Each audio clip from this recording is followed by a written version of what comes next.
Wala kang kwenta pirmahan mo ang divorce at lumayas ka sa bahay na wala kang karapatang manatili rito. Huwag kang mangarap na may madadala ka. Lahat ng yan ay amin. Ngunit sa sandaling mapirmahan ng papel, malamig na tumayo si Elena at ibinunyag na siya ang tunay na may-ari ng mansyon at ng Rosales Holdings. Nang mabaligtad ang lahat sa isang iglap, may matatakbuhan pa kaya ang mga umapi sa kanya. O babayaran nila ang lahat ng kanilang kasakiman. Malamig ang hangin sa loob ng malawak na sala ng mansyon sa Forbes Park, ngunit mas malamig pa rito ang titig ni Carlos Salvador habang nakatingin sa puting papel na nasa ibabaw ng lamesang gawa sa mamahaling nara. Ang tanging tunog na naririnig ay ang pagtiktak ng antigong orasan sa dingding, tila binibilang ang bawat segundong natitira sa 3 taong pagsasama ni na Elena at Carlos bilang mag-asawa. Hawak ni Elena ang panulat. Nanginginig ang kanyang mga daliri, hindi dahil sa takot, kundi dahil sa halo-halong emosyong pilit niyang ibinabaon sa loob ng 3 taon. Sa kabilang dako ng lamesa, nakaupo si Doña Carmen, ang kanyang biyenan, na may suot na mapang-aping ngiti habang humihigop ng tsaa mula sa kanyang fine china. Pirmahan mo na, Elena. Huwag mo nang patagalin pa ang paghihirap namin na makita ang pagmumukha mo rito sa pamamahay ko. Isang boses ang bumasag sa katahimikan si Doña Carmen. Iyon ang boses na gabi-gabing naging bangungot ni Elena. Huminga ng malalim si Elena. Tiningnan niya si Carlos, ang lalaking minahal niya, nang buong-buo ang lalaking pinagsilbihan niya sa kabila ng lahat ng panlalait at pambababae nito. Ngunit ang tanging nakita niya sa mga mata ng asawa ay pagkainip at pandidiri. Gawin mo na, Ellie, para naman magkaroon ka ng kahit konting dignidad bago ka lumabas sa pintong yan. Ibibigay ko sa iyo ang hiningi mong settlement, sapat na yun para makabili ka ng maliit na apartment sa probinsya nyo. Huwag ka ng ambisyosa, sabi ni Carlos habang inaayos ang kanyang mamahaling relo. Hindi sumagot si Elena. Sa isang mabilis na galaw, inilapat niya ang dulo ng ballpen sa papel. Ang bawat kurba ng kanyang pirma ay tila pagpunit sa mga alaala ng kanilang kasal. Nang matapos, dahan-dahan niyang itinulak ang dokumento pabalik kay Carlos. Tapos na mahinang sabi ni Elena. Agad na kinuha ni Carlos ang papel at tiningnan ang pirma na parang isang premyo sa karera. Sa wakas, malaya na rin ako sa pakikipagplastikan sa iyo. Hindi pa natatapos ang eksena nang biglang tumayo si Doña Carmen. Naglakad ito patungo sa gilid ng hagdan kung nasaan ang 2 malaking maleta ni Elena. Sa isang malakas na sipa, itinumba ng matanda ang mga maleta, dahilan para bumukas ang isa rito at kumalat ang ilang piraso ng damit ni Elena sa makintab na sahig. Ano pang hinihintay mo? Lumayas ka na. Ngayong gabi ay darating si Vanessa, ang babaeng tunay na nababagay sa anak ko at sa mansyon na ito. Hindi namin kailangan ng isang hampas lupang tulad mo na palamunin lang dito sa Forbes Park Bulyao ni Doña Carmen. Naramdaman ni Elena ang pamilyar na kirot sa kanyang dibdib, ang pakiramdam ng isang basahang itinapon matapos pakinabangan. Ngunit sa pagkakataong ito, hindi niya hinayaang pumatak ang kanyang luha. Tumayo siya ng tuwid, inayos ang kanyang blusa at tiningnan ng diretso sa mata ang kanyang biyenan. Mansyon niyo po? Tanong ni Elena sa isang kalmadong boses na nakapagpatigil kay Doña Carmen. Aba, sumasagot ka na. Malamang ay sa amin ito, kay Carlos ito. Lahat ng tinatamasa mo mula sa kinakain mo hanggang sa hanging nilalanghap mo sa loob ng bahay na ito ay galing sa pawis ng anak ko, singhal ng matanda.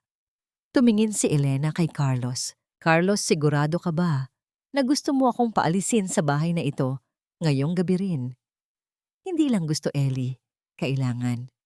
Ayaw ni Vanessa na may bakas ng nakaraan sa paligid niya. Kaya sige na, kunin mo na yang mga basahan mo at humanap ka ng matitirhan mo. Pasalamat ka at binigyan pa kita ng pang-taxi, sagot ni Carlos habang tumatawa ng mapait. Ngumiti si Elena. Isang ngiting hindi pa nila nakita sa kanya, kailanman isang ngiting puno ng lihim at kapangyarihan. Kinuha niya ang kanyang cellphone mula sa bag at may tinawagan. Attorney Gabriel, pasok ka na. Handa na sila maikling sabi ni Elena sa telepono. Nagkatinginan si Carlos at Doña Carmen. Isang matangkad at kagalang-galang na lalaki ang pumasok sa sala, may hawak na isang black leather briefcase. Ito si Attorney Gabriel Reyes, ang isa sa pinakamahusay na abogado sa Makati. Sino ang lalaking ito, Elena? Anong kalokohan ito, tanong ni Carlos na nagsisimula ng kabahan. Magandang gabi sa inyong lahat. Ako si Attorney Gabriel Reyes, ang legal counsel ni Mrs. Elena Rosales. Anunsyo ng abogado habang naglalapag ng isang folder sa lamesa. Mrs. Rosales. Wala na siyang karapatang gamitin ang apelyidong Salvador. At ano ang ginagawa mo rito? Wala na kayong pag-uusapan. Pirma na ang divorce papers, sigaw ni Doña Carmen. Tama po kayo, Doña Carmen, ang divorce ay tapos na. Pero ang usapin tungkol sa ari-ariang ito ay ngayon palang magsisimula, sagot ni Attorney Gabriel. Binuksan niya ang folder at kinuha ang isang orihinal na kopya ng Transfer Certificate of Title o TCT. Ito ay ang titulo ng lupang kinatitirikan ng mansyon na ito, pati na ang mismong istruktura. Ayon sa record ng Registry of Deeds, ang ari-ariang ito ay hindi nakapangalan kay Carlos Salvador o sa kahit kanino sa pamilya Salvador, paliwanag ng abogado. Nanlaki ang mga mata ni Carlos. Anong sinasabi mo? Binili ng kumpanya namin ang bahay na ito, 3 taon na ang nakakaraan. Mali ka, Carlos. Ang kumpanya niyo ay nagtangka lamang bumili, ngunit nabigo kayo dahil sa kakulangan ng pondo. Ang nakabili ng bahay na ito sa pamamagitan ng isang private bidding ay ang kumpanyang Rosales Holdings. At ang nag-iisang may-ari ng kumpanyang iyon ay walang iba kundi ang asawa mong itinuring mong palamunin, si Elena Rosales, diretsong sabi ni Attorney Gabriel. Parang tumigil ang mundo para kay Carlos at Doña Carmen. Kinuha ni Carlos ang titulo mula sa lamesa. Binasa ang bawat salitang nakasulat doon. Puti ang naging kulay ng kanyang mukha nang makita ang pangalan ng asawa sa dokumento. Hindi ito maaari. Elena, saan ka kumuha ng ganito kalaking pera? Magnanakaw ka. Siguro ay ninakawan mo ang kumpanya ko, sigaw ni Carlos. Ang kanyang boses ay nanginginig sa galit at takot. Huminga ng malalim si Elena. Ang kanyang mga mata ay nananatiling malamig. 3 taon, Carlos. 3 taon akong nanahimik habang niloloko niyo ako. Akala niyo ba ay wala akong alam? Ang perang pambili ng mansyon na ito ay galing sa mana ng tatay ko sa ibang bansa. Ang tatay na tinawag niyang magsasaka at walang kwenta. Pinili kong itago ang yaman ko dahil gusto kong makita kung mamahalin mo ako bilang ako. Pero ang nakita ko lang ay ang kasakiman niyo. Sinubukan ni Doña Carmen na sumingit. Ang kanyang boses ay puno ng panginginig. Elena. Iiho. Baka naman pwedeng pag-usapan natin ito ng maayos. Alam mo namang mahal ka namin. Mahal niyo ako o mahal niyo ang bahay na ito. Matapang na putol ni Elena. Kanina lang ay itinapon niyo ang mga damit ko sa sahig at tinawag akong hampas lupa. Ngayon ako ang magsasabi sa inyo nito ng malinaw. Lumapit si Elena sa kanyang biyenan. Ang bawat hakbang niya ay tila tunog ng hatol. Carlos, Doña Carmen. Dahil tapos na ang pirmahan ng divorce, wala na kayong karapatang manatili rito. Ang mansyon na ito ay pag-aari ko. At ayon sa batas kayo, ang kailangang lumayas. Hindi mo kami mapapaalis dito. Dito kami nakatira. Amin ito. Galing sa galit na sigaw ni Carlos habang hinahawakan ang braso ni Elena ng mahigpit. Binitawan mo siya, Mr. Salvador, babala ni Attorney Gabriel. Sa labas ng pinto ay pumasok ang 4 na armadong security guard na dala ni Elena. Binibigyan ko kayo ng 24 oras para kunin ang lahat ng gamit nyo. Pagkalipas ng oras na yon, lahat ng maiiwan dito ay ituturing kong basura at ipapatapon ko sa labas. Matigas na, sabi ni Elena. Si Doña Carmen sa sobrang galit at hiya ay biglang nagwala. Susugurin niya sana si Elena upang sampalin ito. Wala kang utang na loob. Inampon ka namin, hamak, nakatulong ka lang dapat sa bahay na ito. Mabilis na hinarang ng mga security guard ang matanda. Hindi makapaniwala si Carlos sa bilis ng takbo ng mga pangyayari. Ang babaeng inakala niyang kontrolado niya ang babaeng, akala niya ay walang kalaban-laban, ay siya palang may hawak ng kanilang kapalaran. Attorney, pakiasikaso ang lahat. Ayaw ko nang makakita ng kahit anong gamit nila sa kwarto ko. Bukas ng gabi utos ni Elena, habang naglalakad, patungo sa kanyang maleta na nakakalat sa sahig. Dahan-dahan niyang pinulot ang isang paborito niyang blusa, ang blusang suot niya noong unang araw, silang magkita ni Carlos ang araw na akala niya ay nagsimula ang kanyang fairy tale. Tiningnan ni Elena ang dalawa sa huling pagkakataon bago siya tumalikod. Carlos, wag mo nang subukang tawagan ang mga bangko mo. Bukas na bukas din, may sorpresa pa akong inihanda para sa kumpanya nyo. Napatitig si Carlos sa likod ni Elena. Ang takot na nararamdaman niya ay hindi lang dahil sa mawawalan siya ng bahay, kundi dahil sa realization na ang babaeng binaliwala niya ay ang pinakamalaking banta sa lahat ng kanyang pinaghirapan. Anong gagawin mo sa kumpanya ko, Elena? Sumagot ka, sigaw ni Carlos, ngunit tanging ang tunog ng pagsasara ng pinto ng kwarto ni Elena ang kanyang narinig. Naiwan ang mag-ina sa gitna ng sala, napapaligiran ng mga security guard, at ng katotohanang sila na ngayon ang mga pulubi sa loob ng sarili nilang akalang palasyo. Si Doña Carmen ay napaupo sa sahig umiiyak sa galit, habang si Carlos ay napahawak sa kanyang ulo, pilit na iniisip kung paano naging ganito ang lahat. Attorney Gabriel, kailan ang deadline nila, tanong ng isang guard. Bukas, eksaktong 7:00 ng gabi.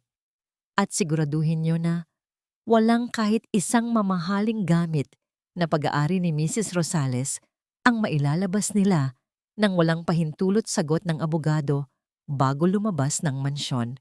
Sa loob ng kanyang kwarto, nakasandal si Elena sa pinto. Ramdam niya ang panginginig ng kanyang buong katawan. Hindi ito ang ending na pinangarap niya noong ikinasal siya, ngunit ito ang hustisyang kailangan niya.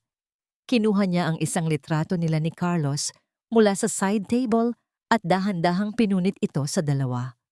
Ang laro ay nagsisimula pa lang, Carlos, bulong ni Elena sa dilim. Samantala, sa labas ng mansion, isang sasakyan ang huminto. Bumaba si Vanessa, ang kabit ni Carlos, na may dalang mga shopping bags at isang malapad na ngiti. Hindi alam na ang mansyon na balak niyang tirhan ay hindi na pala pag-aari ng kanyang kinakasama. Habang nakasandal sa likod ng saradong pinto ng kanyang silid, dinig na dinig ni Elena ang malakas na pagtatalo sa labas. Ang matitiling boses ni Doña Carmen at ang nagpupumyok na boses ni Carlos ay tila mga musikang sintonado sa kanyang pandinig. Ngunit sa kabila ng ingay, ang isip ni Elena ay lumipad pabalik sa nakaraan, sa gabing naging mitya ng lahat ng ito. 3 taon na ang nakalilipas. Umaga noon at puno pa ng pag-asa ang puso ni Elena.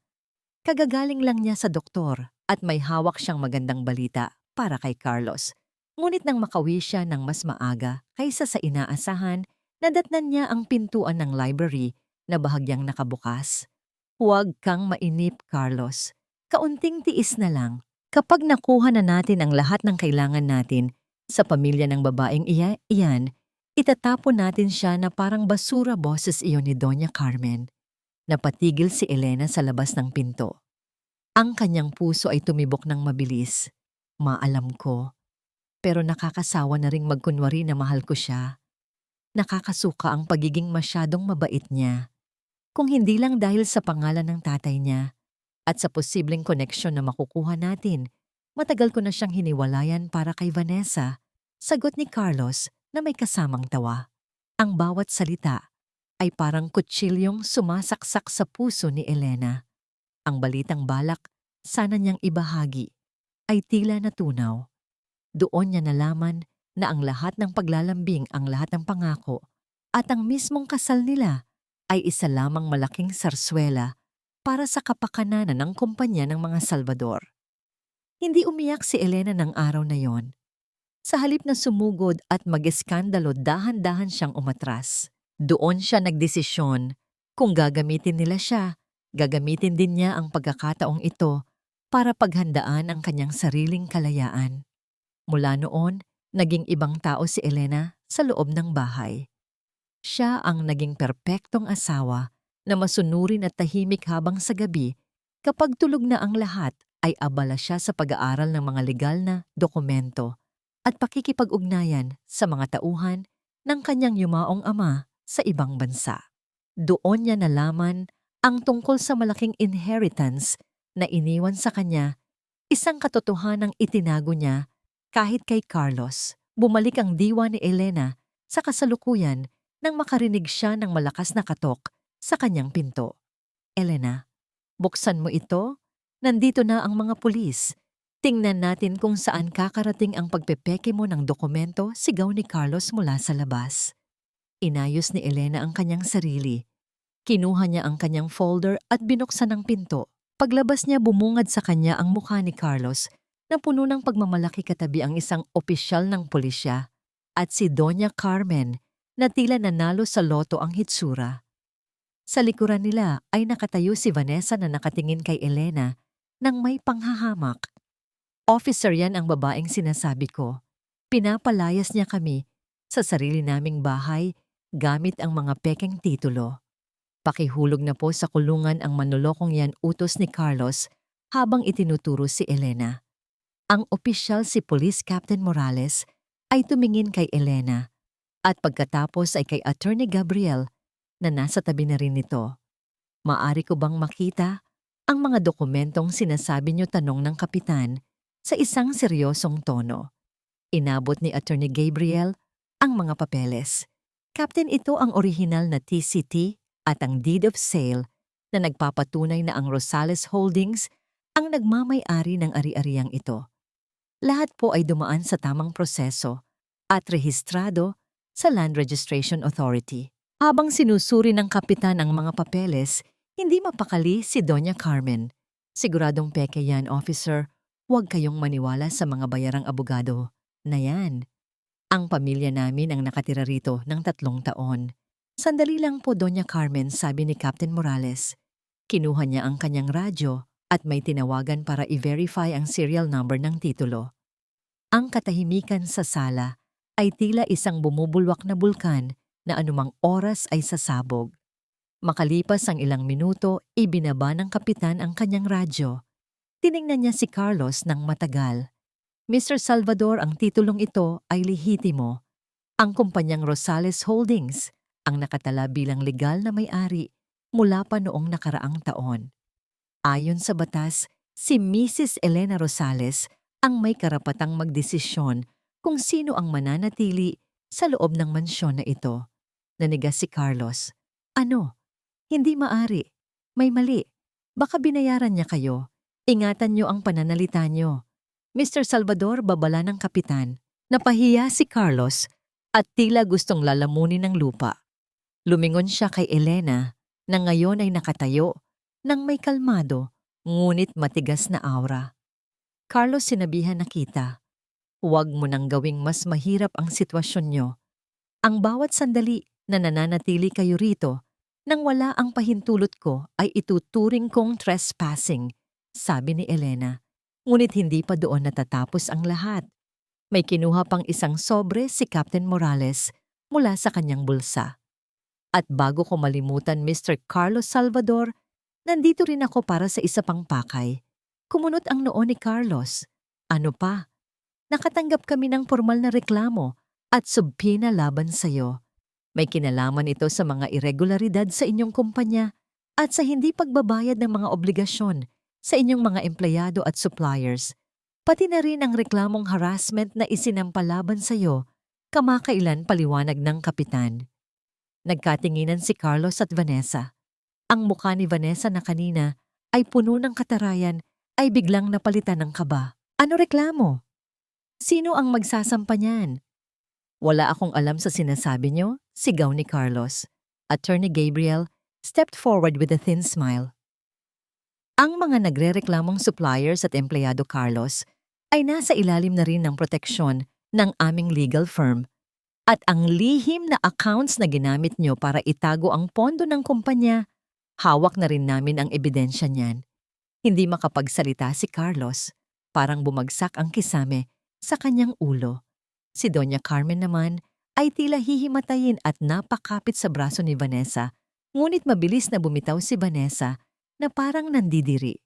Elena, ikaw ang gumawa nito, pabulong na tanong ni Carlos. Ang kanyang boses ay puno ng panginginig. Hindi ko ito ginawa, Carlos. Kayo ang gumawa nito sa sarili niyo. Ako lang ang nagbukas ng mga pintong pilit niyo ring isinara para hindi makita ng mundo ang kabulukan niyo, sagot ni Elena. Tumingin ang kapitan sa kanyang mga kasamang pulis. Mister Salvador, kailangan niyo kaming samahan sa istasyon para sa formal na investigasyon. Hindi pwedeng mangyari ito, sigaw ni Doña Carmen habang pilit na humaharang. Sa gitna ng kaguluhan, isang bagay ang napansin ni Elena. Si Vanessa ay dahan-dahang umaatras patungo sa pinto, tila naghahanap ng tiyempo para makatakas at iwan ang mag-inang Salvador sa gitna ng kanilang pagbagsak. Ngunit bago pa makalabas si Vanessa, nagsalita si Elena. Vanessa, huwag kang magmadali. Sa tingin ko, mas interesado ang mga pulis na malaman kung nasaan ang mga alahas na nawawala sa vault ko noong nakaraang buwan. Ang mga alahas na nakita kong suot mo sa iyong huling post sa social media. Napatigil si Vanessa. Ang kanyang mukha ay naging kasing puti ng papel. Dahan-dahan siyang lumingon kay Elena at sa unang pagkakataon, nakita niya ang tunay na takot. Captain Morales, tila may isa pa tayong kailangang imbestigahan, sabi ni Elena habang itinuturo si Vanessa. Biglang inilabas ng isa pang pulis ang kanyang posas, handa na siyang dakpin. Ang malamig na tunog ng bakal na naglalapat ay umalingaw-ngaw sa buong sala ng mansyon, isang tunog na naghudyat ng pagtatapos ng paghahari-harian ng mga Salvador sa buhay ni Elena.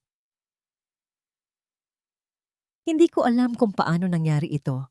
Pakiramdam ko ay umiikot ang buong paligid habang pinapanood ko ang mga pulis na tumatango kay Attorney Gabriel. Ang mga dokumentong hawak ni Elena, ang mga papel na inakala kong gawa-gawa lang, ay totoo. Totoong totoo. Bawat salita ni Captain Morales ay parang isang bala na tumatama sa aking dibdib. Ang mansyon na ito, ang kumpanya, ang lahat ng aking ipinagmalaki ay tila isang bula na biglang naglaho. At ang mas masakit, ang asawa kong si Elena, ang babaeng inakala kong walang alam, kundi ang magluto at magsilbi sa akin, ang siyang humahawak sa leeg ko ngayon. Carlos, ano pang tinitingnan mo riyan? Narinig kong bulong ni Mama na nanginginig ang boses sa galit at takaba. Tumawag ka ng ibang abogado. Hindi pwedeng ganito na lang tayo. Paalisin mo ang babaeng yan. Ngunit hindi ako makakilos. Paano ko siya paaalisin kung ang batas na mismo ang nagsasabing siya ang may-ari? Napatingin ako kay Elena. Nakatayo siya roon, kalmado, walang bakas ng emosyon sa kanyang mukha. Ibang-iba siya sa Elena na nakilala ko 3 taon na ang nakakaraan. Ang Elena na nasa harapan ko ngayon ay isang estranghero, isang reyna na handang maningil sa lahat ng utang ko. Agad kong kinuha ang aking cellphone. May isa pa akong alas. Si Vanessa. Si Vanessa na anak ng isang mayamang negosyante sa Makati. Siguradong matutulungan niya ako. Hindi niya hahayaang mapahiya ako ng ganito. Vanessa, kailangan kita. Ngayon na. Dito sa mansion. Mabilis kong sabi nang sagutin niya ang tawag. Hindi ko na hinintay ang sagot niya at agad kong ibinaba ang telepono.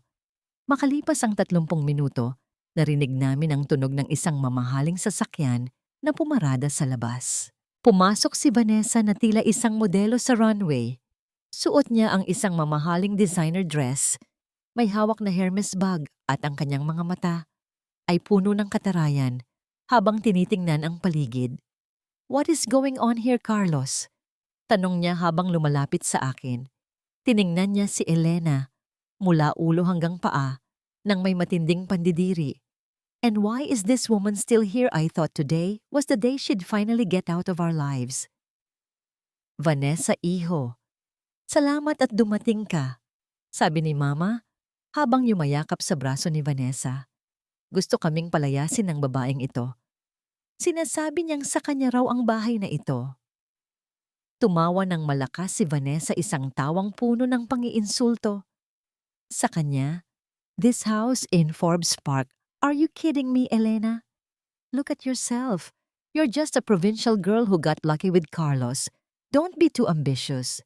Hinarap ni Vanessa si Elena at sa isang mapang-asar na galaw, kinuha niya ang kanyang checkbook mula sa kanyang bag. Kumuha siya ng panulat at mabilis na nagsulat ng isang halaga. "Here," sabi ni Vanessa, sabay punit ng tseke at name na ito sa paanan ni Elena. 20 million pesos. Take it and buy yourself a life. Lumayas ka na rito at huwag ka nang babalik. My family can buy this whole block if we want to, so don't try to play games with us." Nanatiling tahimik si Elena. Tiningnan niya ang tseke na nasa sahig pagkatapos ay dahan-dahan siyang lumakad patungo rito. Pinulot niya ito gamit ang dalawang daliri, tila ba diring-diri siyang hawakan ang papel na yon. 20 million pesos. Mahinang sabi ni Elena, ngunit may talim ang bawat salita. "Vanessa, sa tingin mo ba ay mabibili mo ang dignidad ko o ang bahay na ito sa halagang ito?"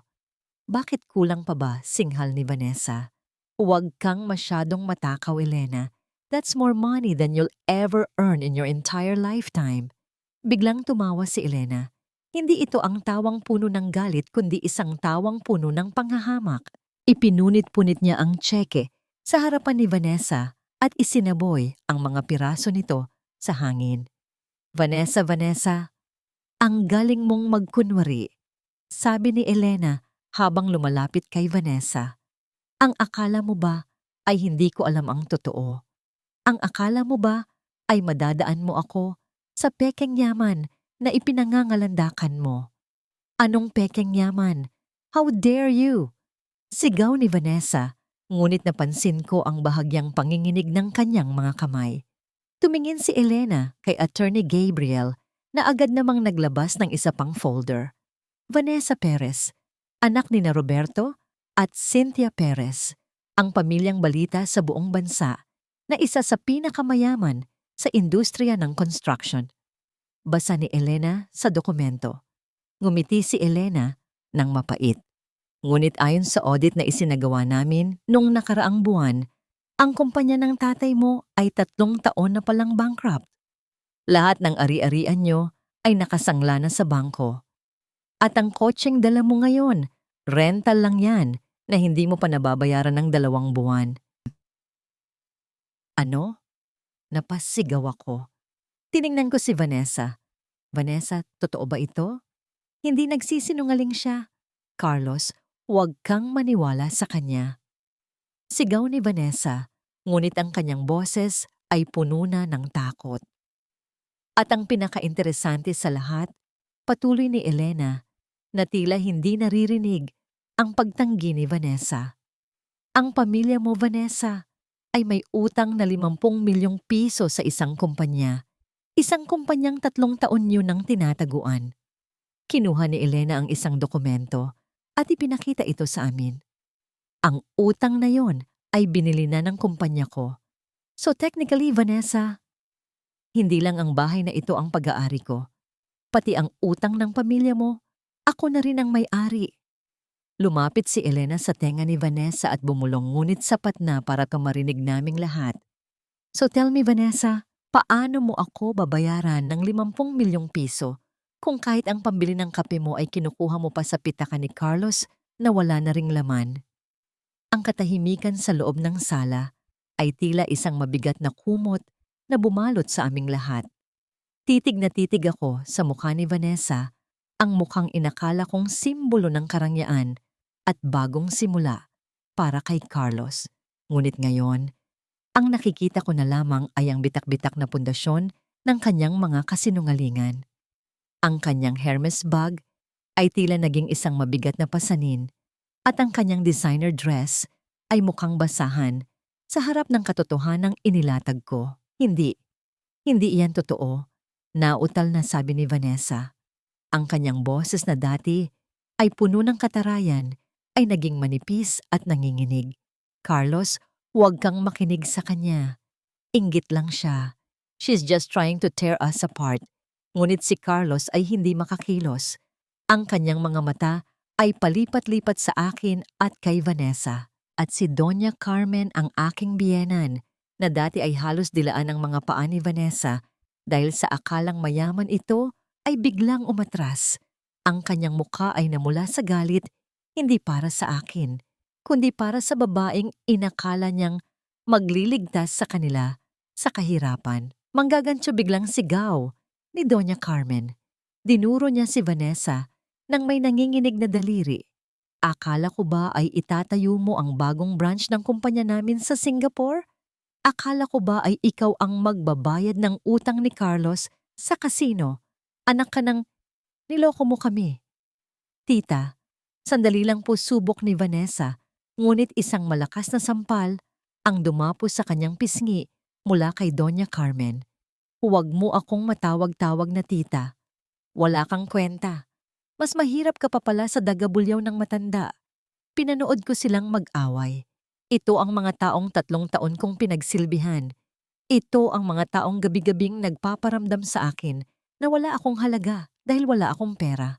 Ngayon sa harap ng katotohanan, naging parang mga asong nag-aagawan sa buto ang kanilang relasyon. Lumingon ako kay Attorney Gabriel at tumango. Oras na para sa susunod na hakbang. Sa isang iglap bumukas ang malaking pinto ng mansyon. Pumasok ang isang grupo ng mga lalaking nakauniforme mga movers. May dala silang mga cart bubble wrap at mga kahon. Anong gagawin niyo? Tanong ni Carlos na tila natauhan na mula sa pagkakatulala. Bakit kayo kumukuha ng gamit? Ang bahay na ito ay akin, Carlos. At ang lahat ng laman nito mula sa Italian sofa na kinauupuan niyo hanggang sa mga painting na nakasabit sa dingding ay ako ang bumili. Sabi ko sa malamig na tono. Nakalista ang lahat ng resibo sa pangalan ko. Ginamit ko ang sarili kong pera, ang perang inakala niyong wala ako. Hindi mo pwedeng gawin ito. Amin ang mga yan, sigaw ni Doña Carmen habang sinusubukang pigilan ang isang mover na binabalot ang isang antigong vase. Iyan ay regalo ni Carlos sa akin noong birthday ko. Regalo ni Carlos na tawa ako ng mapait. Check your records, Carmen. Ang perang ginamit ni Carlos pambili niyan ay galing sa joint account namin na ako ang nagpondo. At dahil sa labag sa loob ko ang paglipat ng pondo na yon, kinuha ko na ang legal na karapatan para bawiin ang lahat. Nagsimulang maging magulo ang paligid. Ang mga movers ay mabilis at sistematiko.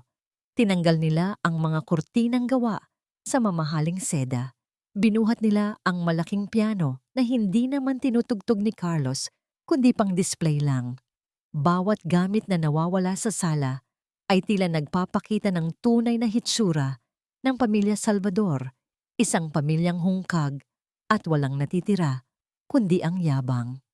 Elena, parang awa mo na lumapit sa akin si Carlos. Ang kanyang boses ay puno ng pagsusumamo, malayo sa mapagmataas na Carlos kanina. Huwag mo namang gawin ito sa harap ni Mama. Saan kami matutulog? Saan kami pupunta? Tiningnan ko siya ng diretso sa mata. Ang mga matang dati ay tinitingnan ko nang may pagmamahal ngayon ay puno na lamang ng panghihinayang. Noong itinapon niyo ang mga maleta ko sa sahig kanina, naisip mo ba kung saan ako pupunta? Noong dinala mo si Vanessa rito, habang asawa mo pa ako, naisip mo ba ang mararamdaman ko? Bumitaw ako sa kanyang pagkakahawak. Wala kang awa, Carlos. Kaya huwag kang humingi ng awa sa akin ngayon. Sa isang sulok nakita ko si Vanessa na pilit na isinasalba ang kanyang mga gamit, ngunit hinarang siya ni Attorney Gabriel. Miss Perez, ang mga alahas na suot mo at ang bag na yan ay kasama sa listahan ng mga nawawalang gamit ni Mrs. Rosales. Hindi mo pwedeng ilabas ang mga yan hanggat hindi natatapos ang investigasyon ng pulisya. This is harassment, I will sue you, sigaw ni Vanessa.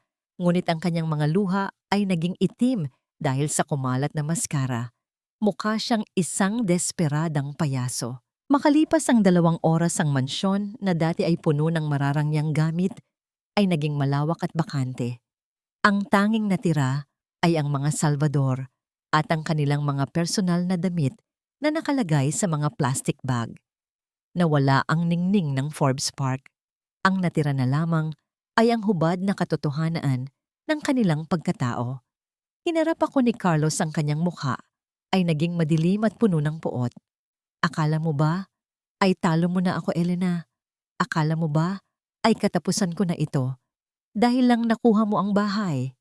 Tumawa siya ng nakakaloko. Nakalimutan mo yata. Ako pa rin ang CEO ng Salvador Logistics.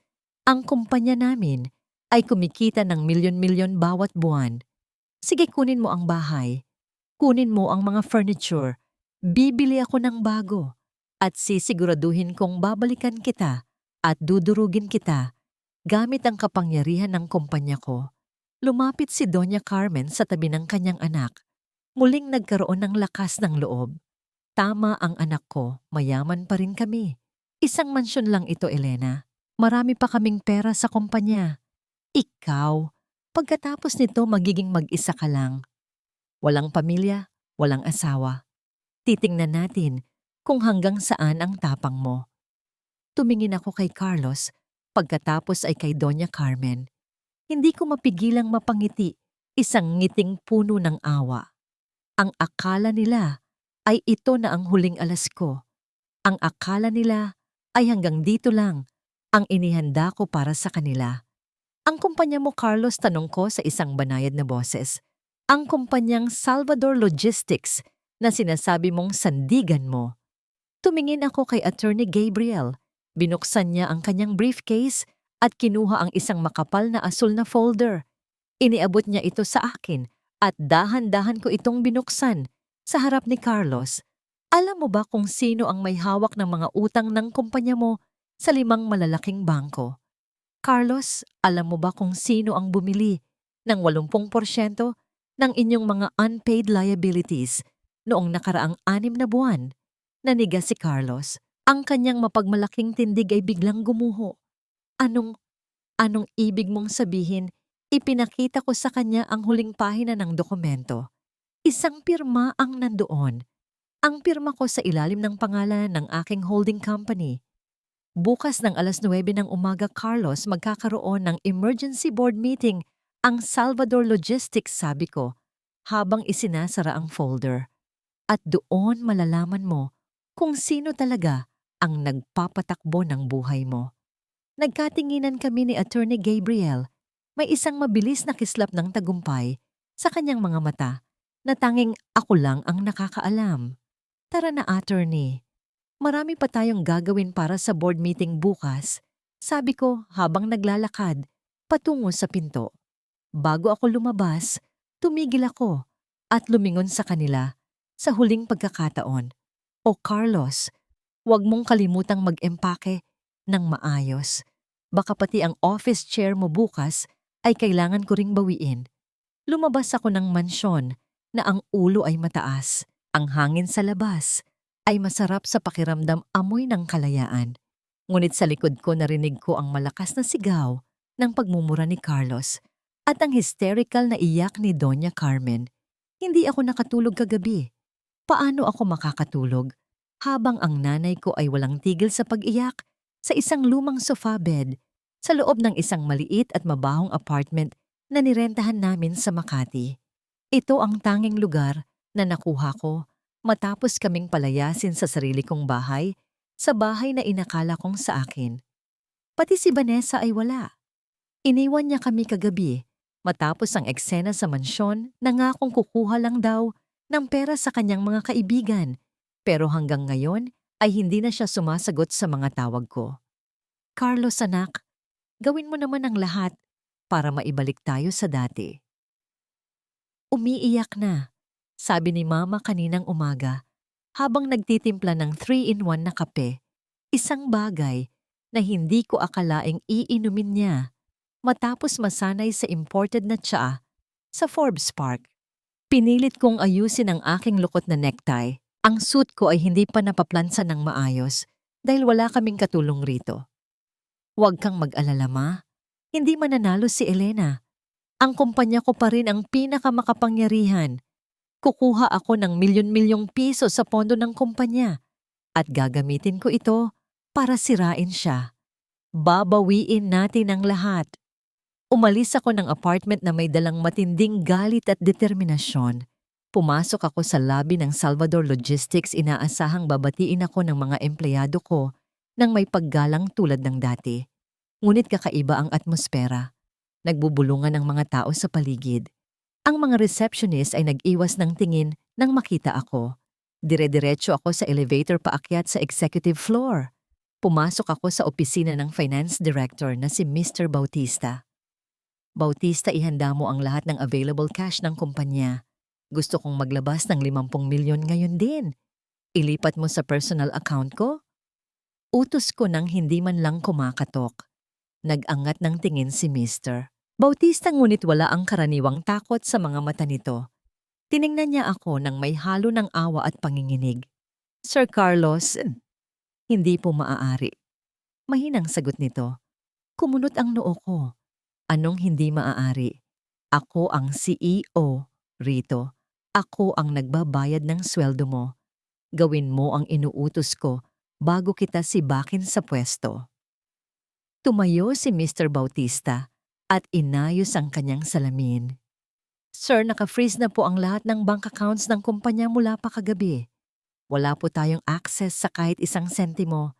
At may hawak po kaming order mula sa Board of Directors. Bawal na po kayong mag-authorize ng kahit anong transaksyon. Para akong sinuntok sa sikmura. Anong Board of Directors? Ako ang may hawak ng pinakamalaking shares dito. Sino ang nag-utos niyan? Bago pa makasagot si Bautista, tumunog ang intercom sa kanyang mesa. Ang boses ng sekretarya ng board ang narinig ko. Mr. Bautista, pakisabihan na po si Mr. Salvador na pumunta na sa conference room. Nagsisimula na po ang emergency board meeting. Dali-dali akong lumabas at nagtungo sa malaking conference room. Pagtulak ko ng pinto, nadatnan ko ang lahat ng miyembro ng board na nakaupo. Walang ngumiti, walang bumati. Ang silya ko sa gitna ang upuan ng CEO ay bakante. Ano itong kalokohan na ito? Sigaw ko habang naglalakad papunta sa aking upuan. Bakit may meeting nang wala ang pahintulot ko at bakit naka-freeze ang mga accounts ng kumpanya? Tumayo si Mr. Vergara, ang pinakamatandang miyembro ng board at isang matagal na kaibigan ng pamilya namin. Carlos, huminahon ka. Ang meeting na ito ay pinatawag ng ating pinakamalaking creditor, ang entity na may hawak ng halos 80% ng ating mga utang. Creditor. Wala tayong malaking creditor na makakapag-utos sa atin ng ganito. Ako ang masusunod dito. Bulyaw ko, idinabog ang aking mga kamay sa lamesa. Biglang bumukas ang pinto sa kabilang dulo ng kwarto. Pumasok ang isang pamilyar na bulto ng lalaki. Si Attorney Gabriel Reyes, at sa kanyang likuran pumasok ang isang babaeng nagpatigil sa pag-ikot ng aking mundo. Si Elena. Ngunit hindi ito ang Elena na umiiyak sa gilid kapag pinapagalitan ko. Hindi ito ang Elena na nagluluto ng almusal ko araw-araw. Nakasuot siya ng isang mamahaling puting power suit na nagpapatingkad sa kanyang awtoridad. Ang kanyang buhok ay maayos na nakatali. At ang kanyang mga mata, ang mga matang yon, ay matalim at puno ng kapangyarihan. Walang alinlangan, walang takot. Tumahimik ang buong boardroom. Umupo si Elena. Doon mismo sa upuan ko, sa upuan ng CEO. Get out of my chair, Elena. Sigaw ko, aakma sanang lalapit sa kanya. Ngunit mabilis na humarang ang dalawang malalaking security guard na kasama ni Gabriel. "Good morning, gentlemen." Kalmadong bati ni Elena. Sa board tila hindi ako nakikita. "Salamat sa pagtugon sa aking imbitasyon ng ganito kaaga. Sana ay naging maayos ang inyong almusal." "Elena, anong ginagawa mo rito? Wala kang karapatang mang-istorbo rito sa kumpanya ko." Nanginginig ang boses ko sa galit. Tumingin siya sa akin. "Ang kumpanya mo, Carlos, sa tingin ko, ay kailangan mong i-update ang sarili mo sa estado ng negosyo mo." Inabot ni Attorney Gabriel ang mga kopya ng isang dokumento sa bawat miyembro ng board at isang kopya ang inilapag sa harap ko. Ayon sa mga dokumentong ito, nagsalita si Gabriel sa malamig niyang boses. Ang Salvador Logistics ay may utang na humigit kumulang 300 milyong piso sa iba't ibang bangko at suppliers dahil sa mismanagement at paglustay ng pondo para sa mga personal na luho tulad ng kasino at mga mamahaling regalo para sa isang babaeng nagngangalang Vanessa Perez ay hindi na nabayaran ng kumpanya ang mga obligasyon nito sa loob ng 8 buwan. Nag-umpisang magbulungan ang mga miyembro ng board. Nakita ko ang pagkadisgusto sa kanilang mga mukha habang binabasa ang report. "It is a lie.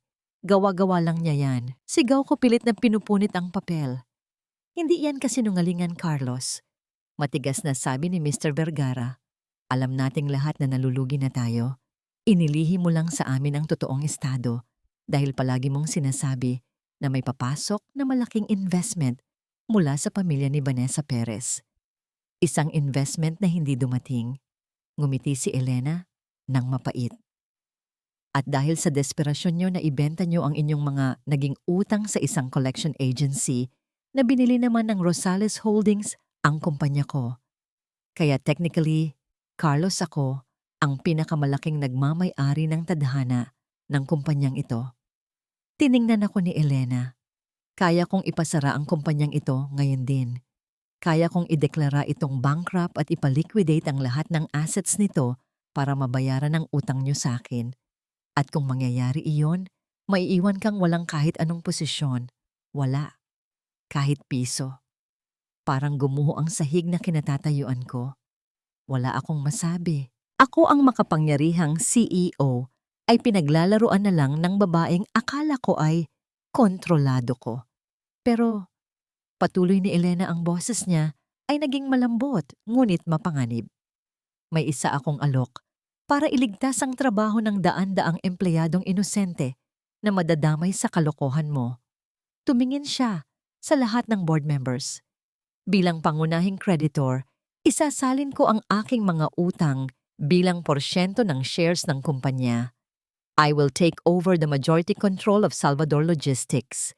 Ang mga utang ay mapupunta sa pangalan ko at aayusin ko ang kumpanya." Nagulat ang board. Isang malaking buntong hininga ng kaluwagan ang narinig ko mula sa kanila. Alam nilang ito na ang tanging solusyon para hindi tuluyang magsara ang kumpanya. "Pabor ako sa proposal na ito." Mabilis na sabi ni Mr. Vergara. "Pabor. Pabor." Sunod-sunod na sumang-ayon ang iba pang miyembro ng board. Hindi. Hindi pwedeng mangyari ito. Ito ang kumpanya ng pamilya ko. Ang kumpanya ng tatay ko. Ipaglalaban ko ito. Tiningnan ako ni Elena mula ulo hanggang paa. "Wala ka nang ipaglalaban, Carlos. Talo ka na." Tumayo si Elena at lumapit sa akin ng bahagya. May iniabot siya sa akin isang puting sobre. "Ano ito?" tanong ko. "Ito ang notice of termination mo bilang CEO ng Salvador Logistics. Epektibo agad-agad." Kalmadong sabi niya. "Hindi mo pwedeng gawin ito." Sigaw ko, ang luha ng matinding galit at kahihiyan ay nagsimulang tumulo sa aking mga mata. "Pinapahiya mo ako sa harap ng lahat." "Hindi kita pinapahiya, Carlos. Ipinapakita ko lang sa iyo ang totoong halaga mo kapag tinanggal ang lahat ng pera at kasinungalingang bumabalot sa iyo."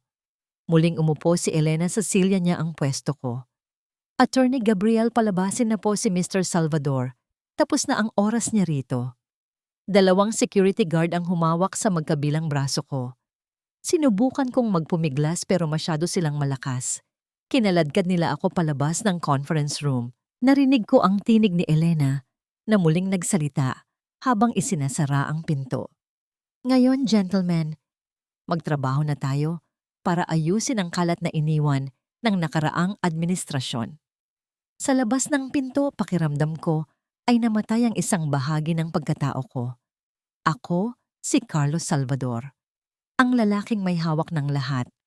Ngunit ngayon, kinaladkad akong parang isang basurang itinapon palabas ng sarili kong kaharian. At habang naglalakad ako sa pasilyo, habang pinagtitinginan ng aking mga dating empleyado, naramdaman ko ang tunay na takot. Wala na akong pera, wala na akong kapangyarihan, at ang tanging babaeng kayang sumalo sa akin ay ang babaeng mismong nagbagsak sa akin.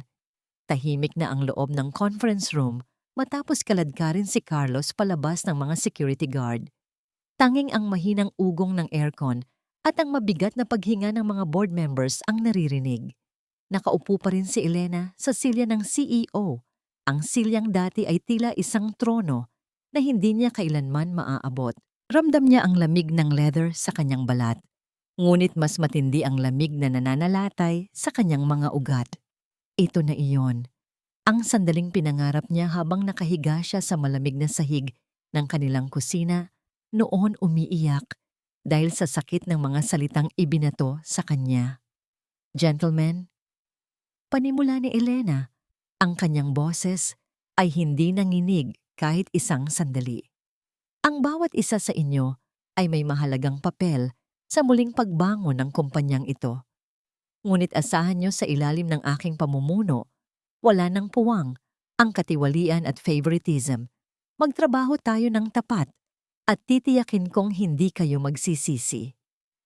Tumango ang mga board members, ang iba ay may halong paghanga, ang iba naman ay takot.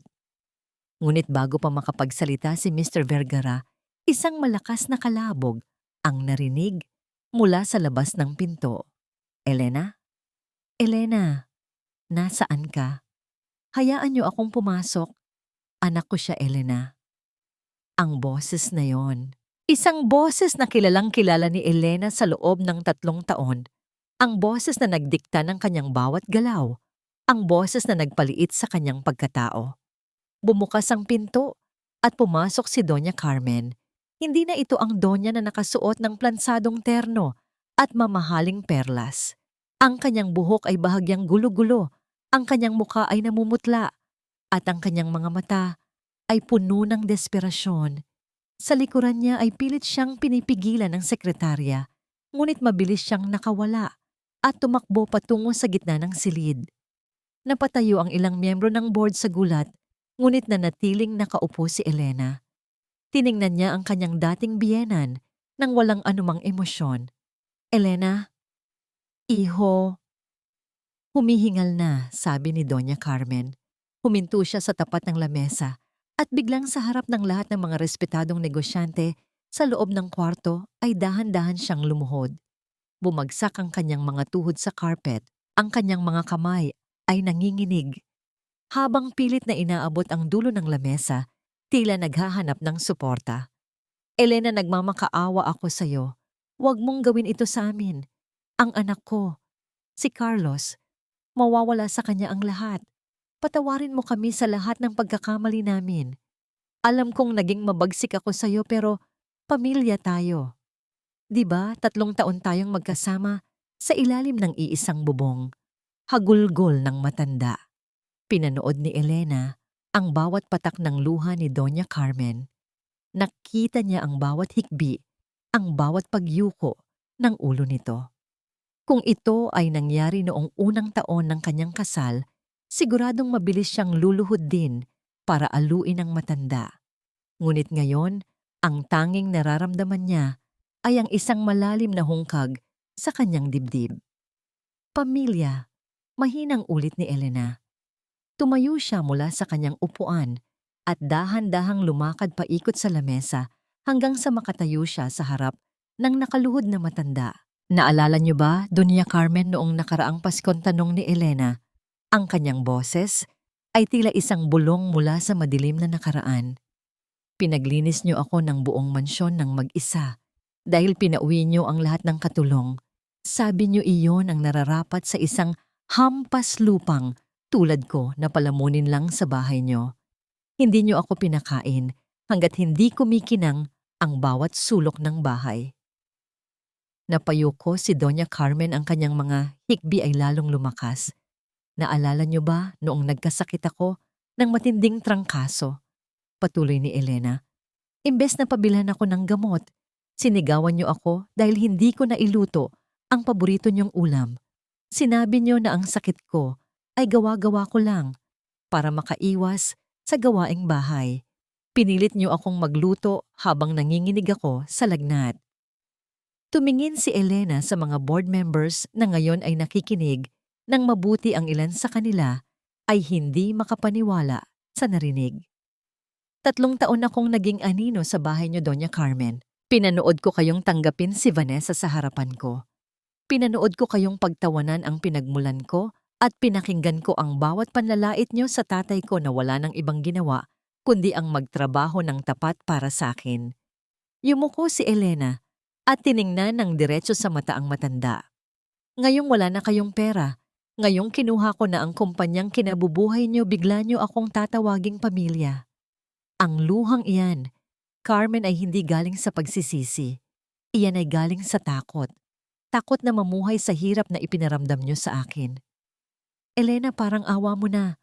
Mamatay ako kapag nawala ang kumpanyang ito sa anak ko. Siya ang buhay ko. Pakiusap ni Carmen, pilit na hinahawakan ang laylayan ng suit ni Elena. Dahan-dahang inalis ni Elena ang kamay ng matanda. Ang pamilya ay hindi nananakit, Carmen. Ang pamilya ay hindi nandaraya.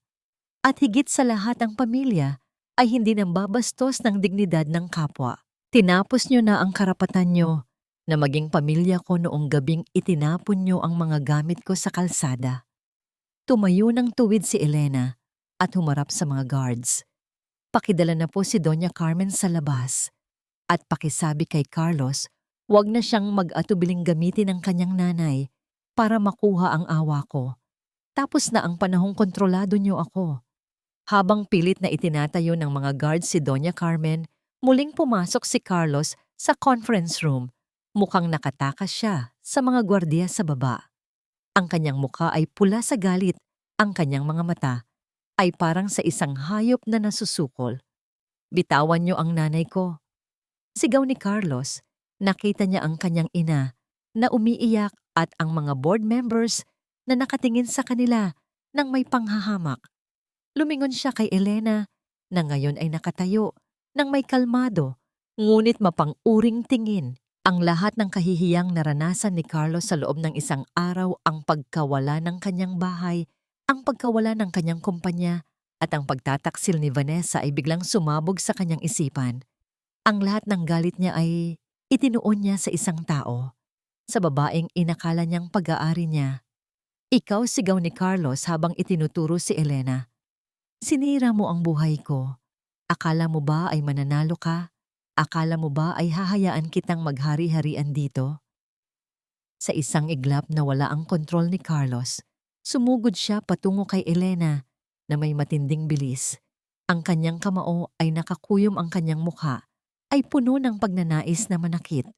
Ang mga security guard ay bahagyang nagulat sa biglaang pagsugod, tila hindi agad nakapag-react. Carlos, wag, sigaw ni Doña Carmen. Napasigaw ang mga board members. Napapikit si Elena, inihahanda ang sarili sa anumang marahas na mangyayari. Ngunit sa gitna ng tensyon, bago pa man madapo ang kamay ni Carlos kay Elena, isang malakas na tunog ng pagtama ang umalingaw-ngaw sa buong silid. BOP. Isang malakas na suntok ang tumama sa panga ni Carlos, dahilan para tumalsik siya pabalik at bumagsak ng malakas sa sahig, malapit sa paanan ng kanyang ina. Nidilat ni Elena ang kanyang mga mata. Sa harapan niya nakatayo si Attorney Gabriel. Ang kanyang mga kamao ay nakakuyom pa rin, ang kanyang suot na suit ay bahagyang nagulo. At ang kanyang mga mata na dati ay palaging kalmado ay ngayon ay nagbabaga sa matinding galit. Huwag mong susubukang hawakan si Elena habang nandito ako, Salvador. Ang boses ni Gabriel ay mababa, ngunit puno ng panganib. Si Carlos ay nakahandusay sa sahig, hawak-hawak ang kanyang panga na tila nabali. Ang kanyang paningin ay malabo at ang dugo ay nagsimulang umagos mula sa gilid ng kanyang labi. Si Doña Carmen naman ay napahagulgol na lamang sa tabi ng kanyang anak. Tumingin si Elena kay Gabriel pagkatapos ay sa dating asawang nakahandusay. Wala siyang naramdamang awa. Ang tanging naramdaman niya ay ang isang malalim na buntong hininga ng kalayaan. Ang huling tali na nag-uugnay sa kanya sa pamilyang ito ay tuluyan ng naputol. Masakit ang aking panga, ngunit mas masakit ang bawat hakbang na ginagawa ko habang kinaladkad ako ng mga security guard palabas ng gusali. Ang gusaling dati ay may pangalan ko sa tuktok. Ang bawat empleyadong nadadaanan ko ay may mga matang puno ng pangungutya at awa. Rinig ko ang bulungan nila, ang mga tawa, na pilit nilang itinatago sa likod ng kanilang mga kamay. Pagdating sa lobby, marahas akong itinulak ng mga guard palabas ng malaking salaming pinto. "Huwag ka nang babalik dito, Mr. Salvador. Hindi ka na welcome," sabi ng isa sa kanila bago tuluyang isara ang pinto at ilock ito. Eksaktong paglabas ko, bumuhos ang isang napakalakas na ulan. Tila ba nakikisama ang langit sa aking kamalasan. Nakatayo ako sa gitna ng sidewalk ng Makati, basang-basa habang ang dugo mula sa aking labi ay humahalo sa tubig ulan. Wala akong sasakyan, ang sports car ko ay kinuha na rin ng mga movers ni Elena kagabi. Wala akong pitaka, naiwan ko ito sa conference room sa sobrang taranta. Napaupo ako sa gilid ng kalsada, hindi alintana ang dumi, at ang mga taong nagmamadaling dumaan at nabubunggo ako. Ako si Carlos Salvador, ang lalaking tinitingala, ang lalaking akala ay nasa itaas na ng mundo. Pero sa isang iglap naging isa na lamang akong basang sisiw sa gitna ng kalsada. "Vanessa!" Bulong ko sa gitna ng ulan. Si Vanessa na lang ang pag-asa ko. Mayaman siya. Mahal niya ako. Sinabi niya sa akin na kahit anong mangyari magkasama kami. Siguradong ang sinabi ni Elena tungkol sa pagiging bankrupt ng pamilya niya ay bahagi lang ng paninira nito. Kailangan ko siyang mahanap. Kinalimutan ko ang aking pride. Naglakad ako sa ilalim ng ulan, nanginginig sa ginaw hanggang sa makarating ako sa maliit na apartment na tinutuluyan namin ni Mama. Malayo ito, masakit ang aking mga baywang at ang aking sapatos na gawa sa mamahaling balat ay sira-sira na. Nang makarating ako sa tapat ng pinto, narinig ko ang isang nakapanghihilakbot na tunog. Ang iyak ni Mama. Hindi ito ang karaniwang iyak ng pagkainis. Ito ay iyak ng isang taong nawalan ng kaluluwa. Mabilis kong binuksan ang pinto. "Mama, anong nangyari?" Naddan ko si Mama na nakasalampak sa sahig. Ang apartment ay tila dinaanan ng bagyo. Bukas ang lahat ng cabinet, nakakalat ang mga gamit at ang maliit na vault na dala namin mula sa mansyon ay nakabukas at wala ng laman. "Carlos, anak." Humagulgol si Mama habang pilit na itinuturo ang kwarto ni Vanessa. Wala na. Wala na ang lahat. Pumasok ako sa kwarto ni Vanessa. Wala na ang kanyang mga maleta. Wala na ang kanyang mga mamahaling pabango. Maging yung mga huling alahas ni Mama na itinago namin para sana may panggastos kami ay wala na rin. Sa ibabaw ng maliit na lamesa may isang piraso ng papel. Dinampot ko ito nang nanginginig ang mga kamay. "Carlos, sorry pero hindi ko kayang mabuhay sa ganitong klase ng lugar. Sabi mo ay CEO ka, pero ngayon ay wala ka na palang kahit ano. Hindi ako pinalaki para magdusa kasama ang isang talunan. Kinuha ko na ang mga alahas at ang natitirang cash nyo bilang kabayaran sa oras na sinayang ko sa'yo. Nahanap ko na ang taong tunay na makakapagbigay sa akin ng buhay na nararapat para sa akin. Huwag mo na akong hahanapin. Goodbye, loser." Vanessa. Nabitawan ko ang papel. Ang bawat salita ni Vanessa ay tila mga laso na dahan-dahang pumapatay sa aking sistema. Ang babaeng ipinagpalit ko kay Elena. Ang babaeng pinaniwalaan ko. Ang babaeng dahilan kung bakit ko sinira ang sarili kong pamilya. Ay tinalikuran ako sa oras na wala na akong maibibigay sa kanya. Hayop ka, Vanessa. Hayop ka. Sigaw ko habang pinagsisipa ang mga kahon sa loob ng kwarto. Napatingin ako sa aking refleksyon sa basag na salamin ng cabinet. Nakita ko ang isang lalaking wasak. Isang lalaking walang tirahan, walang pera, at walang kahit na sinong nagmamahal. Naalala ko si Elena. Naalala ko ang 3 taon na kahit anong sungit ko, kahit gaano ko siya balewalain, ay laging may mainit na pagkain sa lamesa pag-uwi ko. Laging may malinis na damit. Laging may naghihintay sa akin. Isang matinding pagsisisi ang bumalot sa akin, ngunit huli na ang lahat. O baka hindi pa. Elena, hindi mo ako pwedeng iwan ng ganito. Bulong ko. Ako ang asawa mo. Kailangan mo akong tulungan. Biglang nagbago ang tingin sa aking mga mata. Hindi na ito galit, kundi isang desperadong obsesyon. Naniniwala ako na kung magmamakaawa ako, kung ipapakita ko sa kanya kung gaano ako kabaon sa hirap, ay lalambot ang puso niya. Si Elena, iyon ang Elena, na kilala ko ay maawain. Tumayo ako at hindi pinansin ang tawag ni Mama. Lumabas ako muli sa ulan. Wala akong pera pamasahe kaya naglakad ako. Naglakad ako pabalik sa lugar kung saan nagsimula ang lahat. Sa Forbes Park, sa mansion na dati ay tinatawag kong tahanan. Ang bawat hakbang ko ay puno ng hapdi. Ang bawat hininga ko ay tila apoy sa aking baga. Ngunit sa isip ko may isang imahe lang, ang mukha ni Elena. Kailangan ko siyang makuha muli. Kailangan ko siyang mapaniwala na nagbago na ako. Nang makarating ako sa tapat ng malaking itim na gate ng mansyon, ang ulan ay tila naging bagyo na. Ang sikat na Forbes Park ay madilim at tahimik, tanging ang tunog lang ng kulog ang maririnig. Nakatayo ako roon nanginginig sa ginaw habang nakakapit sa mga rehas ng gate. Elena, Elena, buksan mo ang pinto. Patawarin mo ako. Sigaw ko sa gitna ng dilim. Ang mga ilaw sa loob ng mansyon ay nakabukas, nagbibigay ng isang mainit at komportableng liwanag na hindi ko na maaabot. Nakita ko ang isang anino sa may bintana sa 2 palapag. Alam kong siya iyon. Alam kong nakikita niya ako. Elena, hindi ko kayang mabuhay nang wala ka. Nagkamali ako. Patawarin mo ako, parang awa mo na.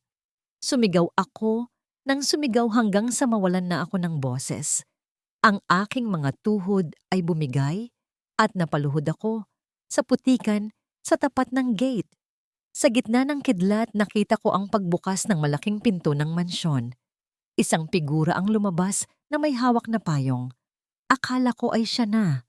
Akala ko ay lalapit siya para yakapin ako. Ngunit ang figurang naglalakad patungo sa gate ay hindi ang Elena na inaasahan ko.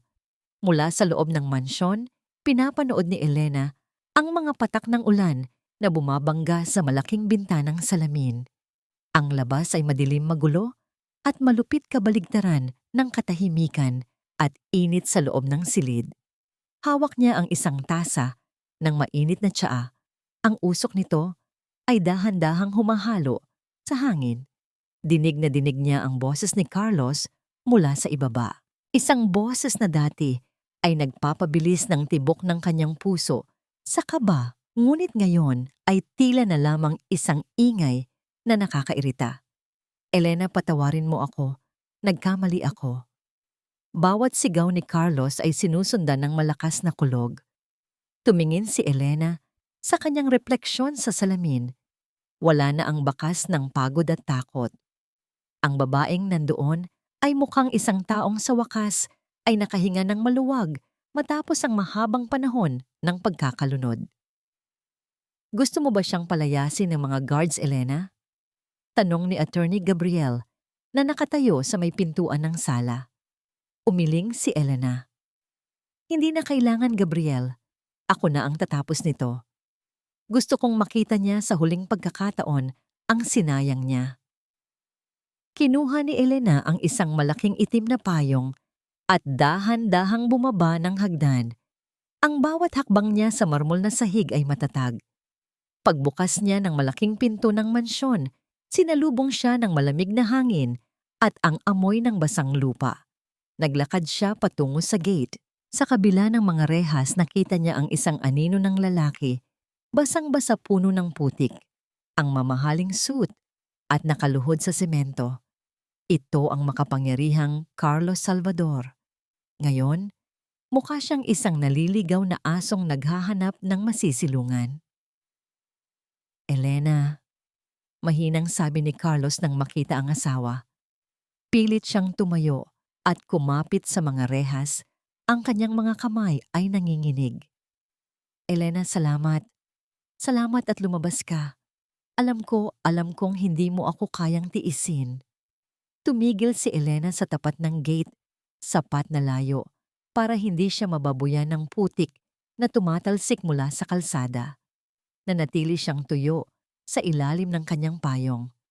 Ano ang ginagawa mo rito, Carlos Gabi, na at baka magkasakit ka pa sa tindi ng ulan? Saway ni Elena ang boses niya ay walang galit ngunit wala ring awa. Para siyang nakikipag-usap sa isang estranghero. Elena, nagkamali ako tungkol kay Vanessa. Niloko niya ako, kinuha niya ang lahat sa amin ni Mama. Hagulgol ni Carlos. Ngayon ko lang na-realize. Ikaw lang ang tunay na nagmahal sa akin.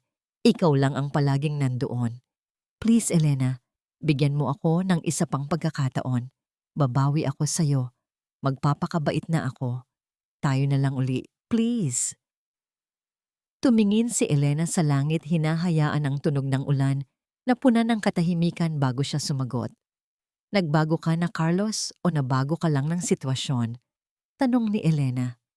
Nandito ka ba dahil mahal mo ako o dahil wala ka nang matuluyan? Nandito ka ba dahil kailangan mo ako o dahil kailangan mo ang pera ko at ang bahay na ito? Hindi mahal kita, Elena. Maniwala ka. Sigaw ni Carlos habang pilit na inaabot ang kamay ni Elena sa pagitan ng mga rehas. Umatras nang bahagya si Elena. Hindi mo ako mahal, Carlos. Hindi mo alam kung paano magmahal. Ang mahal mo ay ang convenience na ibinibigay ko sa'yo sa loob ng 3 taon. Ang mahal mo ay ang pagkakaroon ng isang taong laging nakasuporta sa'yo kahit gaano ka kasama. Ang mahal mo ay ang iyong sarili. Elena, parang awa mo na. Mamatay kami ni Mama sa gutom. Wala kaming matuluyan. Pagsusumamo ni Carlos ang kanyang mga luha ay humahalo na sa ulan. Ang gutom at hirap na nararamdaman mo ngayon, Carlos, iyan ang pinaranas mo sa akin araw-araw sa loob ng 3 taon. Sabi ni Elena, ang boses niya ay naging matalim na parang Chris. Noong gabi-gabing hindi mo ako kinakausap, noong pinapahiya mo ako sa harap ng mga kaibigan mo, noong pinapanood mo ang nanay mo, natapakan ng pagkatao ko. Nasaan ang pag-ibig na sinasabi mo?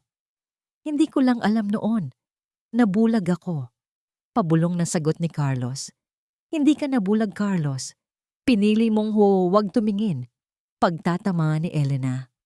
At ngayon, tapos na ang oras mo para tumingin. Ang Elena na kilala mo, ang babaeng handang magpaalipin para sa'yo. Patay na siya. Pinatay niyo siya noong gabing itapon niyo ang mga gamit niya sa kalsada. Lumingon si Elena sa guardhouse at tumango.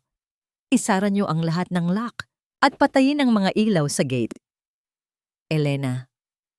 Huwag mo akong iwan dito. Sigaw ni Carlos habang niyuyugyug ang gate. Tiningnan siya ni Elena sa huling pagkakataon. Walang puot sa kanyang mga mata, tanging kapayapaan na lang ng isang taong nakawala sa tanikala. Sana ay mahanap mo ang sarili mo, Carlos, pero hindi na sa piling ko. Huling sabi ni Elena bago siya tumalikod. Naglakad siya pabalik sa mansyon, ang tunog ng kanyang sapatos ay malakas at matatag. Sa likuran niya narinig niya ang huling sigaw ni Carlos bago tuluyang namatay ang mga ilaw Sa labas nilalamon ang gate ng kadiliman. Klang ang tunog ng bakal na naglalapat ay umalingaw-ngaw hudyat ng tuluyang pagsasara ng pintuan ng buhay ni Elena para sa mga Salvador. Isang buwan na ang lumipas mula nang isara ko ang gate ng mansion para kay Carlos. Sa loob ng maikling panahong iyon, tila isang mabilis na pelikula ang pag-ikot ng aming mga kapalaran. Mula sa malaking bintana ng aking opisina, pinapanood ko ang paglubog ng araw. Hawak ko ang isang kopya ng dyaryo na ibinigay sa akin ni Attorney Gabriel kaninang umaga. Sa isang maliit na bahagi ng pahina, may nakasulat na balita tungkol sa isang kilalang pamilya sa Makati na tuluyan ng idineklarang bangkarote. Si Carlos na dating palaging nakasuot ng mga mamahaling suit ay nakita raw na nagtatrabaho bilang isang kargador sa isang maliit na bodega sa Binondo, pilit na kumikita para pambili ng gamot. Si Doña Carmen, na labis na naapektuhan ng pagbagsak ng kanilang yaman, ay nagkaroon ng mild stroke 2 linggo na ang nakalipas. Ngayon, nakaratay siya sa isang masikip na ward sa isang pampublikong ospital inaalagaan ng isang malayong kamag-anak dahil wala nang may gustong lumapit sa kanila. Wala akong naramdamang awa. Hindi dahil masama akong tao, kundi dahil alam kong ang nangyari sa kanila ay ang direktang resulta ng kanilang sariling mga desisyon. Ang bawat pang-aabuso, panlilinlang at kasakiman na inihasik nila ay bumalik lamang sa kanila ng 10 beses ang tindi. Penny for your thoughts. Napalingon ako. Nakatayo sa pintuan si Gabriel. Nakangiti siya, ang kanyang suot ay mas kaswal ngayon kumpara sa formal niyang suit na madalas kong nakikita. Naisip ko lang kung gaano kabilis magbago ang buhay, Gabriel. Isang araw, nasa baba ka at tinatapakan. Kinabukasan, hawak mo na ang lahat. Sagot ko habang inilalapag ang dyaryo sa lamesa. Lumapit siya at huminto sa tapat ko. Hindi iyon nagbago ng mag-isa, Elena. Binago mo yon. Pinili mong bumangon imbes na magpatuloy sa pagiging biktima. Ibang-iba ka na sa Elena na umiiyak sa opisina ko noong unang beses tayong nag-usap tungkol sa inheritance mo. Ngumiti ako. Ang mga alaalang yon ay tila napakatagal na. Salamat, Gabriel. Kung wala ang tulong mo at ang tapat mong pagiging kaibigan at pagiging abogado ko, hindi ko ito magagawa ng mag-isa. Kahit ano para sa iyo, Elena. At sa tingin ko, oras na para iwan mo na ang mga negatibong alaala sa opisina na ito. Hinihintay na tayo ng mga bisita. Sabi niya, sabay lahad ng kanyang kamay. Ngayong gabi ay nag-organisa ako ng isang malaking charity gala sa loob mismo ng mansion sa Forbes Park. Ang mga kinita sa pag-aayos at pag-restructure ng Salvador Logistics na ngayon ay pinangalanan ko ng Rosales Transport at Logistics ay gagamitin para punduhan ang isang pundasyon na tutulong sa mga kababaihang biktima ng domestic at financial abuse. Gusto kong gamitin ang yaman ko para siguraduhin na walang babae ang kailangang magtiis tulad ng ginawa ko. Kinuha ko ang kamay ni Gabriel at sabay kaming bumaba patungo sa malawak na hardin.